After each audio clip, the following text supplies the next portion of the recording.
मोअज़्ज़िज़ सामीईन अस्सलाम वालेकुम। आज मैं आपको हज़रत आदम अलैहिस्सलाम के बारे में दिलचस्प मालूमात बताऊंगी। अल्लाह पाक ने हज़रत आदम अलैहिस्सलाम को बग़ैर माँ बाप के मिट्टी से पैदा फरमाया। आपकी पैदाइश का वाक़या कुछ यूँ है कि अल्लाह पाक ने हज़रत जिब्राईल अलैहिस्सलाम को हुक्म फरमाया कि ज़मीन से एक मुट्ठी मिट्टी उठा कर लाओ। हज़रत जिब्राईल अलैहिस्सलाम ने ज़मीन से मिट्टी उठानी चाहिए तो ज़मीन ने इसका सबब पूछा। आपने सारा वाक़या बयान किया। इस पर ज़मीन कहने लगी, मैं खुदा की पनाह चाहती हूँ इस बात से कि मुझसे कुछ कम किया जाए या मेरी कोई चीज़ ख़राब की जाए। हज़रत जिब्राईल अलैहिस्सलाम मिट्टी लिए बगैर वापस लौट आए और अर्ज़ की, ए मेरे रब, ज़मीन ने तेरी पनाह मांगी है तो मैं तेरे नाम पाक की और तेरे इज़्ज़त का अदब करते हुए वापस आ गया और उसे पनाह दे दी।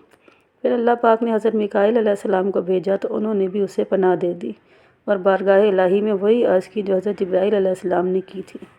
फिर अल्लाह पाक ने हज़रत इसराफ़ील अलैहिस्सलाम को भेजा तो वो भी इसी तरह वापस आ गए। फिर हज़रत इज़राईल अलैहिस्सलाम को भेजा। जब ज़मीन ने उनसे पनाह मांगी तो उन्होंने फरमाया, मैं इस बात से अल्लाह पाक की पनाह मांगता हूँ कि उसके हुक्म पर अमल किए बगैर वापस चला जाऊँ। चनाचे उन्होंने ज़मीन से मिट्टी ले ली तो अल्लाह पाक ने रूह कब्ज़ करने का काम भी इन्हीं के ज़िम्मे लगाया कि तुमने ही इस मिट्टी को ज़मीन से अलग किया है, तुम ही इसको मिलाना। उनका नाम मलकुल मौत यानी मौत का फ़रिश्ता रखा गया।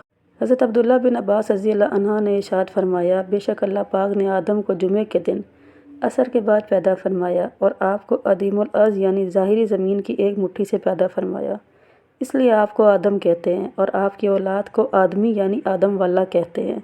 हज़रत आदम अलैहिस्सलाम का मुबारक खमीर जिस मिट्टी से तैयार हुआ, इससे बच जाने वाली मिट्टी शरीफ से खजूर का दरख्त बनाया गया, जैसा कि मुसलमानों के चौथे खलीफा हज़रत मौला अली शेर खुदा ने बयान फरमाया कि हुज़ूर सल्लल्लाहु अलैहि वसल्लम ने इरशाद फरमाया, खजूर का एहतराम करो क्योंकि तुम्हारे वालिद हज़रत आदम अलैहिस्सलाम की बची हुई मिट्टी से पैदा की गई है। और एक रिवायत में कि खजूर, अनार और अंगूर को हज़रत आदम अलैहिस्सलाम की बची हुई मिट्टी से पैदा किया गया। जब हज़रत इज़राईल अलैहिस्सलाम को हुक्म हुआ कि एक मुट्ठी खाक हर किस्म के सुर्ख और सफ़ेद और स्याह ज़मीन से लाएँ, हज़रत इज़राईल अलैहिस्सलाम राख में खुदाबंदी एक मुट्ठी खाक रंगारंग की तमाम लोए ज़मीन से जमा करके लाए और अल्लाह ताला के हुक्म से मक्का और ताइफ के दरमियान रखी। और अल्लाह ताला ने बारिश इस मिट्टी पर बरसाई और अपनी कुदरत कामला से हज़रत आदम अलैहिस्सलाम का पुतला इस मिट्टी की खमीर से बनाया।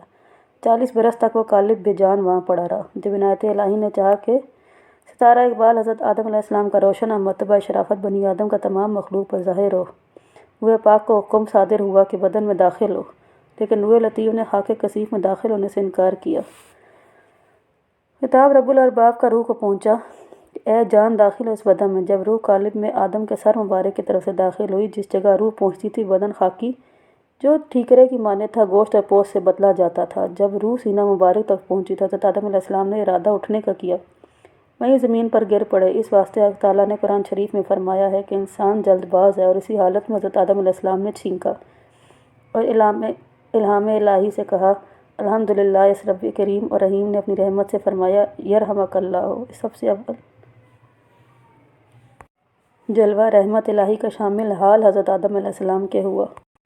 फरिश्ते इब्तदाई पैदाइश आदम अलैहिस्सलाम से आपस में कहते थे कि जिसको खुदा ताला खाक से पैदा करके मसनद खिलाफत पर बिठाएगा तो हमसे खुदा के नज़दीक ज़्यादा अजीज़ ना होगा, और हम जो बारगाह अल्लामुल ग़यूब में दिन रात रहते हैं, इल्म हमारा इससे ज़्यादा होगा। हक़ ताला ने तमाम चीज़ों के नाम हज़रत आदम अलैहिस्सलाम को इल्हाम करके सिखा दिया और फिर फ़रिश्तों से कहा कि इन चीज़ों के नाम पूछो।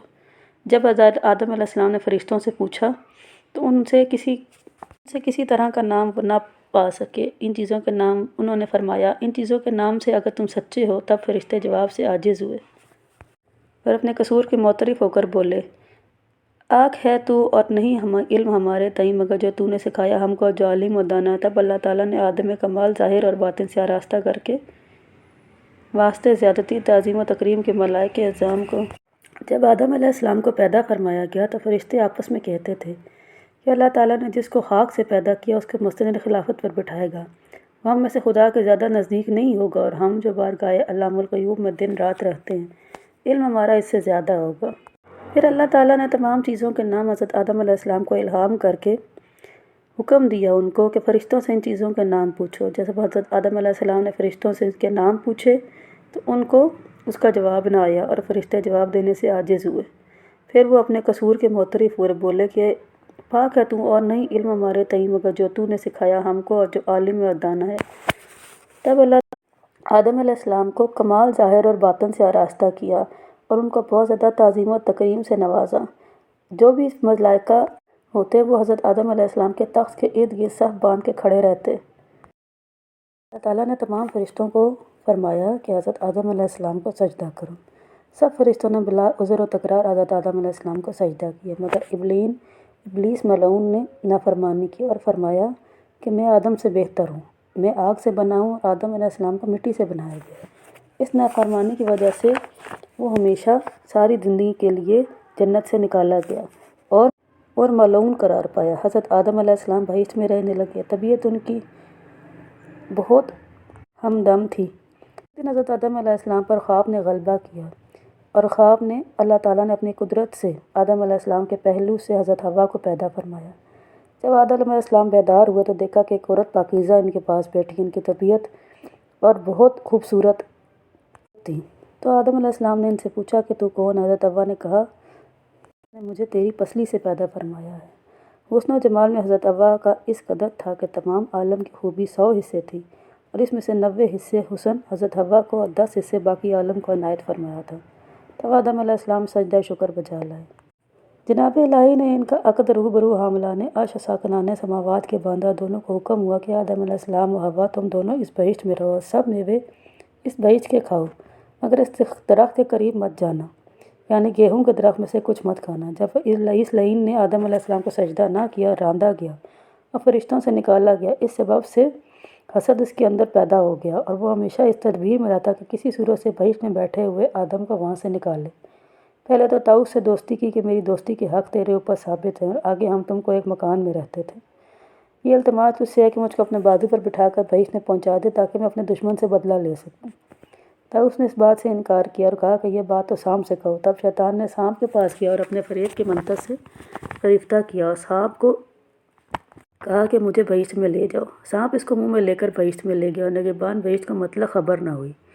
پھر ابلیس حضرت آدم علیہ السلام اور حوا کے پاس پہنچا اور رونا شروع کیا۔ حضرت آدم علیہ السلام اور حوا نے پوچھا کیوں روتا ہے اور انہوں نے شیطان کو پہچانا نہیں۔ تب شیطان نے کہا کہ میں تم کو نصیحت کرتا ہوں، مجھ کو تمہارے حال پر رونا آتا ہے، تم اس بہشت سے نکالے جاؤ گے اور یہ بہشت کی نعمتیں تم سے چھین لی جائیں گی اور لذت حیات سے ذائقہ موت کا چکھو گے۔ ان دونوں کو اس بات کے سننے سے بہت غم ہوا۔ ابلیس نے کہا اگر تم میرا کہنا مانو تو میں تم کو ایک درخت بتاؤں، اگر تھوڑا میوہ تم اس کا کھاؤ تو ہمیشہ زندہ رہو گے اور صورت موت کی ہرگز نہ دیکھو گے۔ حضرت آدم علیہ السلام نے پوچھا کہ وہ کون سا درخت ہے؟ شیطان نے کہا وہی درخت ہے جس کے کھانے سے حق سبحانہ تعالیٰ نے منع کیا تھا۔ حضرت آدم علیہ السلام نے اس بات کو قبول نہ کیا اور کہا ہرگز مجھ سے نافرمانی خدا نہ ہو سکے گی۔ جب شیطان نے قسم کھائی کہ میں تمہارا خیر خواہ ہوں تو اس کے بعد حضرت آدم علیہ السلام اٹھ کر چلے گئے اور شیطان نے حضرت حوا کی خدمت میں جا کر اسی طرح ان کے دل میں وسوسہ ڈالا اور سانپ نے شیطان کے کہنے پر گواہی دی۔ حضرت حوا نے حضرت آدم علیہ السلام سے عرض کیا کہ سانپ تو خادم بہشت کا ہے اور وہ بھی موافق اس شخص کے یعنی شیطان کی گواہی دیتا ہے، اور تو میں پہلے اس درخت کا پھل کھاتی ہوں، اگر کچھ خلل ہوا تو میرے واسطے خدا سے معافی مانگو اور